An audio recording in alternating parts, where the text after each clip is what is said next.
Hawk doesn't understand why the maiden was chosen because the Blood Crown has never elaborated on this information, and he's never been able to get it out of any Ascended that he has captured and tortured.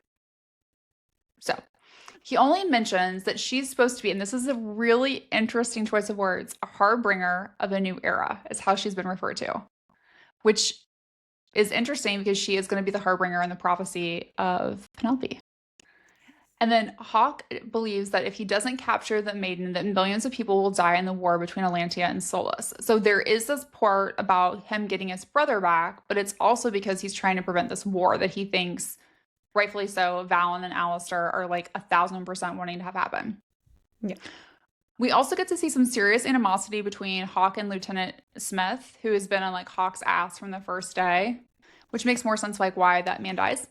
Yeah. And then we've noticed that we've seen, at least in Frumblenash, like Poppy watching Hawk train. Well, Hawk has noticed that as well, but he's not seen much of her features and he's never heard her voice.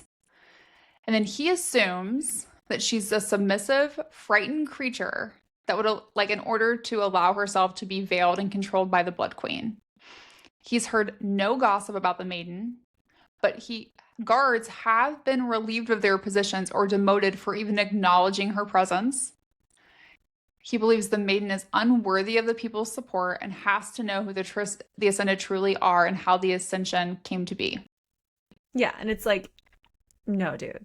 No, she dude, does not you're know. Be so wrong. You're so wrong. And it's so funny reading this, and you're like, no. Absolutely not. I know. You're wrong. The part when he was like, she's submissive, and I was like, oh, dude, you're gonna be. I really, if she remembers you telling her some of this stuff, she's gonna be pissed when she wakes up. Oh yeah. So we also learned that Kieran is stationed in the city guard in Macedonia, which we didn't know at all. We knew he came to the Red Pearl, but we didn't know anything like that. And then we also learned that Hawk has helped another guard, Joel Crane, die because he was bitten by a craven, and he didn't want him to experience like the public death.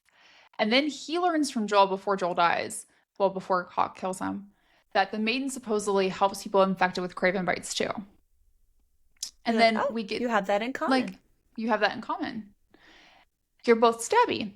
And then Victor and Hawk are sparring, and Hawk is distracted by the maiden's presence. And Victor gives him shit about being distracted and comments on how arrogance or vengeance can cause you to lose what truly matters. And Hawk takes that as like a warning.